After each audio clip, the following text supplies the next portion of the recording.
morning and thank you for joining our daily outlook. And today we'll cover the changes in the dollar-yen pair. Greg will be sharing insights from our trading desk.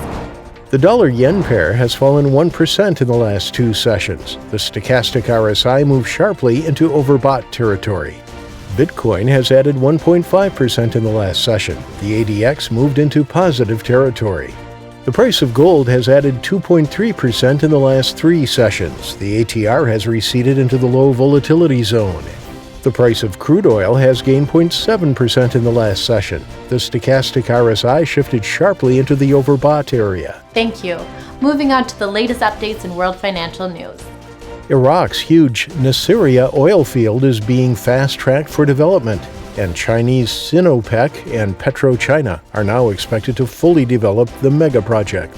Last week ended on a high note for British fundamentals, during which the British pound climbed 1.3%, nearing a four-month high. The forward-looking Eurozone PMIs show a robust pickup in business activity across the bloc, with services sector leading the way. Thank you. Now let's hear today's most important economic events.